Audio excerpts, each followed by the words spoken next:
Slugs and snails are going to be the only group of pest organisms that we talk about in this class that are not arthropods. They're in a different class, the gastropods. They're a kind of mollusk. They're more closely related to a clam than than to a spider. Uh, and we have issues with slugs and snails. Relatively few snail problems, and most involve the European brown snail, an introduced species, also called the brown garden snail, a fairly large kind of snail. It is now widespread in the United States, being spread in the nursery industry. It is capable of climbing up on plants. Sometimes it can get into shrubs and trees, which is something you don't see with a slug typically. This, by the way, is also a species that has been used as food. It's an escargot species called the petit gris, and its introduction into North America was actually purposeful because it was a edible kind of slug. A mistake, but it's here to stay now.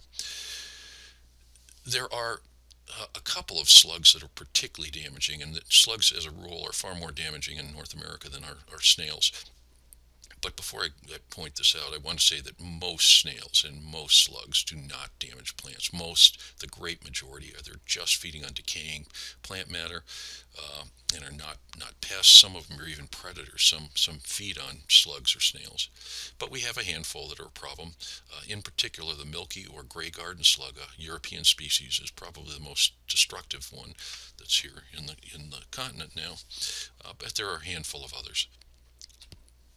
How do slugs and snails feed on plants? Well, they're not insects. They're not arthropods. They don't have mandibles. Instead, what they have is a tongue-like structure that has tiny little teeth called denticles on it. And they use that as kind of like a rasp. So think of them just kind of rasping the surface and picking up small little particles that they then take into their food canal. And the kind of injury you get as a result tends to be more ragged. It's not a clean cut. It's more raggedy than you would see with almost any other insects that uses a pair of mandibles to do some cutting. Also, slugs may feed on a fairly wide variety of plants, and many insects will feed on a limited number of plants, but you might see them in plants in 3 or 4 different families. Uh, and common garden plants in vegetable garden plants might be lettuce or beans or peas that particularly get damaged, but also many garden flowers. And if there's one plant that slugs love around here, it's hostas. Oh, if you've got something chewing on your hostas, it's going to be slugs. Anyway, how do they get around? Well, they don't have legs. They crawl, and they crawl slowly. They don't disperse long distances. But one thing that they also do in the process of getting around is wherever they go, and you can't see it in this, but they leave a slime trail, a mucus slime trail wherever they go. And this is unique. This is something you can use in diagnostics. So if you go out early in the morning and look at your garden or your plants, and you see tiny little silvery trails on the plants, that tells you it's slugs. Nothing else would do that. That mucus will disappear often in the heat of the day, but it is a good diagnostic leaving. Activity is almost entirely at night.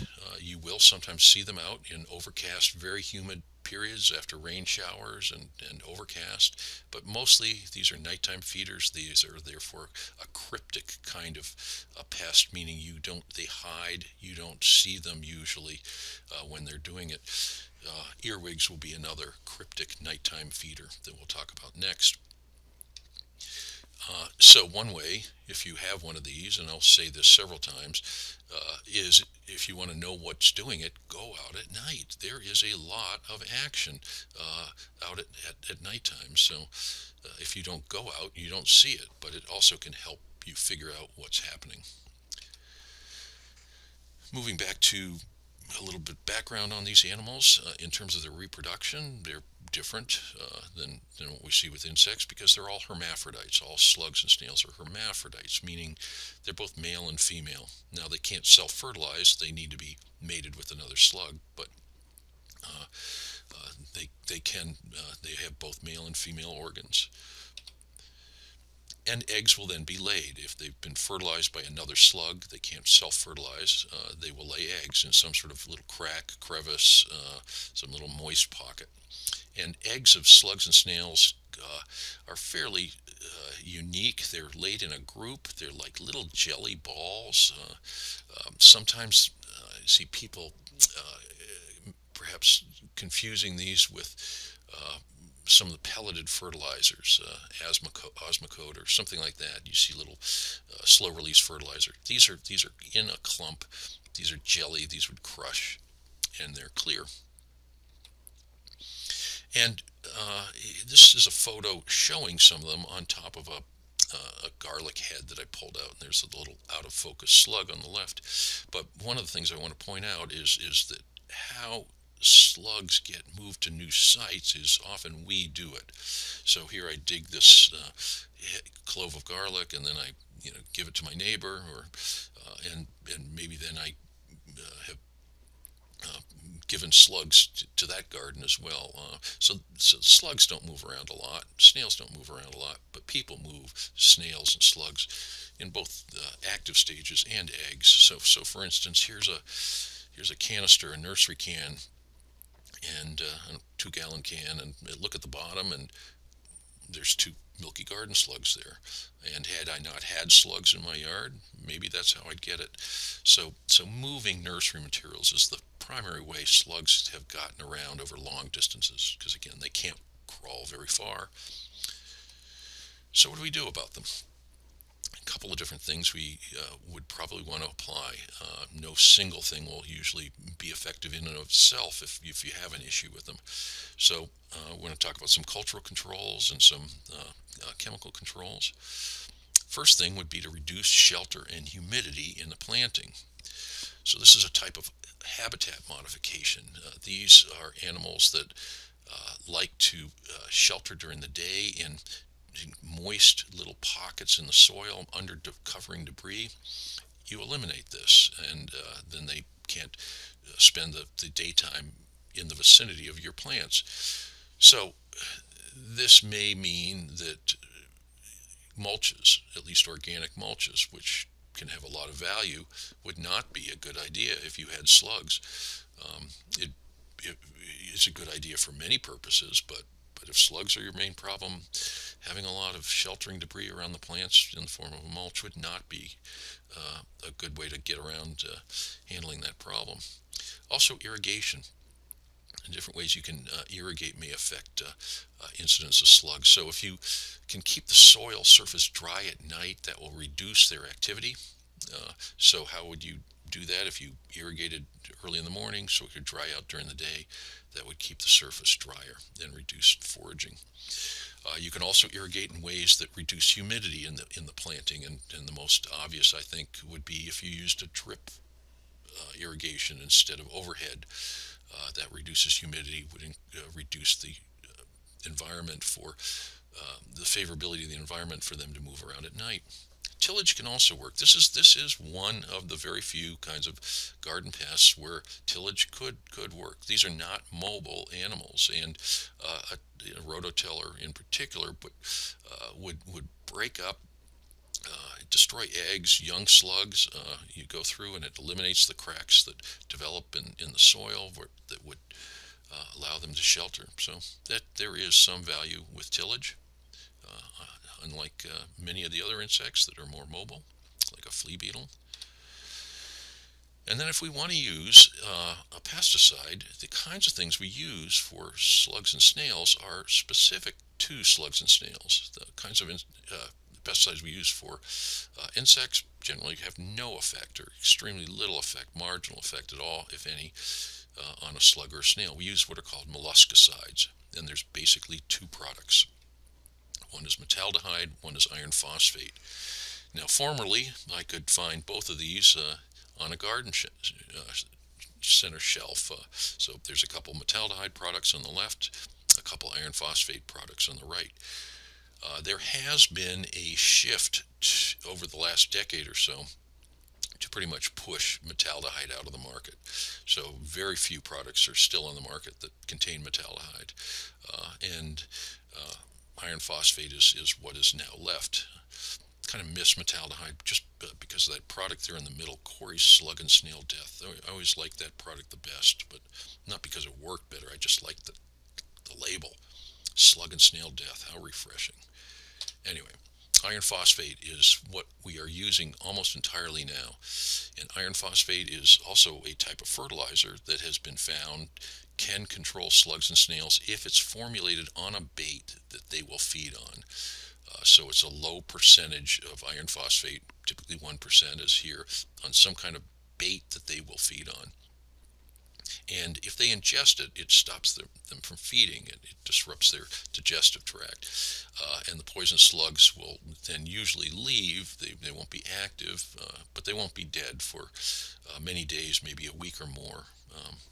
So you're not going to see slaughtered slugs if you use iron phosphate bait. They'll go and hide and hopefully die somewhere in a sheltered area out of sight. When using iron phosphate slug baits, a couple things to keep in mind. You put just a few pellets out per square foot often, and one thing to maybe increase the chance that they would feed on is eliminate alternate foods. Don't have a lot of covering debris, dead plant matter that they may also be feeding on, because if you have lots of things they can feed on, they're less likely to be feeding on the bait. So this also brings up a good time to bait for slugs and snails might be before or after planting, when you have a few options for food in the planting area. If you have a chronic problem with these kinds of pests, then this is definitely something to think about. Also, they do need moist soil during the evening. If you want them to be out and about because you want them to feed on your bait, well, the soil does have to be moist in that situation. So do irrigate in a way to keep it moist going into the evenings when you're baiting. Now, there are various kinds of things that have been proposed to as a repellent or a barrier for slugs and snails. And here's a list: copper, salt, wood ashes, some soaps, lime. I should put on probably diatomaceous earth, ground eggshells. I've tested all of these, and basically how I test things is I have a little small bowl of beer, and then I ring it with whatever I want to test. And if the slugs make it into the little bowl of beer, then it doesn't work. And two things that I see all the time promoted by slugs, where one in particular, diatomaceous earth, that's worthless. I've never seen anything, any effect from diatomaceous earth.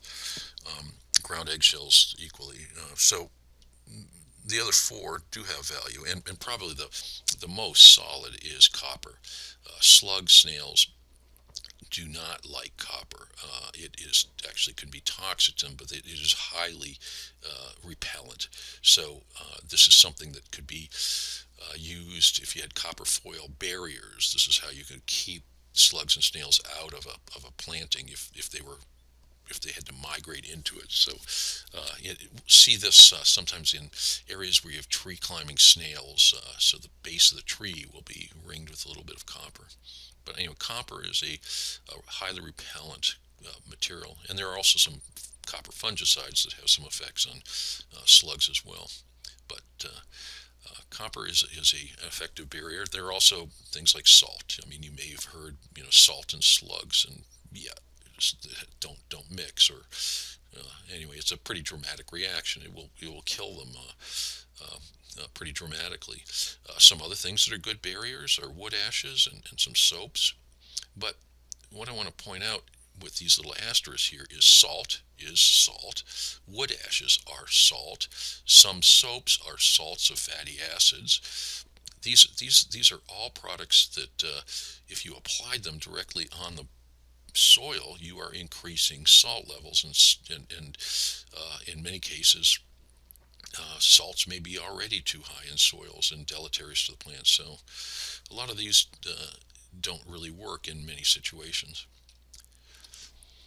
So We've talked about reducing shelter, humidity, the tillage, the slug baits, the molluscicides, the repellents, and the last thing is the traps. And there are traps for slugs. There are traps that you could form that would provide for cover during the daytime. It could be a moistened newspaper, citrus rinds, something that provides them cover during the day, and then you open them up uh, and collect them. I mean, you have to physically collect them for this to work. Or you could use some sort of attractant that brings them into a trap and then kills them. And by far the best known of this is beer. This has been something that's been touted for many, many decades. Um, so uh, the traps that may contain beer or some other fermented materials, you can buy these. You can see them sold in garden centers and garden catalogs. There might be some kind of dish that they'll sell you. This is a prototype of something that later went on to be the Slug Saloon. It is just a plastic dish that they put essentially brewery waste in as the secret ingredient. You can make your own. I mean, just cut a container. You might want to have a top on to keep rainfall out or irrigation out, but then you fill this trap with whatever you're using, and it could be beer, and beer will work with slugs. They'll check in and don't check out. And this brings up what kind of beer, and I have to say, we've done some work on this a long time ago, as you'll see, and actually Anheuser-Busch does a very good job of producing some products that slugs like a lot. So, a long time ago, 1987, we did trials on which beers were most attractive to slugs. Master gardeners asked, what beer? You say beer works. What beer? Well, we tested it. Uh, we in each trial we always had Budweiser as a standard. So these are what you're seeing. That attraction index would be Bud units. So it's a percentage of what we caught in Budweiser. You can see Anheuser-Busch, Michelob, Bud Light, right near the top. And then moving down, you see things like Miller, Schaefer. I think Schaefer's extinct now. A little less attractive. Keep moving down, and we had light beer and Coors, about as attractive as sugar water with a little bit of baking yeast in it. PBR a little further down. Anyway, um, these are obviously old beers. This was done basically. The reason I use these beers, by the way, is I went to the local liquor store that was next to CSU and asked what were the top 10 selling beers in 1987 at Colorado State. And this is a list of what students were drinking quite a few years ago. Anyway, the the reason for this to why kill slugs. I mean, originally when I hear about beer, you think it's the alcohol. It's not the alcohol. I don't know if you remember the very top attractive products was Heilmann's malt beverage, which is a non-alcohol. It's products of fermentation that are attractive. It's not the alcohol. They don't die from liver disease or running into a tree or anything. And so you can see that, oh, excuse me, Kingsbury malt beverage, not Heilmann's, is at the top, and that's a non-alcoholic product. And there have been studies that showed what is in beer that makes it attractive. This is from a PhD dissertation out of Berkeley a long time ago, and certain compounds in beer were found to be highly attractive to slugs. And if you were to brew in a way that increases these compounds, you'd make a killer beer for slugs. I think some of these also give you a hangover, so you probably don't want to do that. And I just want to end with a little poem here. My favorite teacher that I have ever had, a guy named Alan Peterson, University of Minnesota. And he would often write little poems for some of his, to make some of his points. And here's one on slugs. The slug is quite a loathsome creature. It is not a single attractive feature, so it becomes very depressed, I fear, and drowns its sorrows in stale beer. Okay, so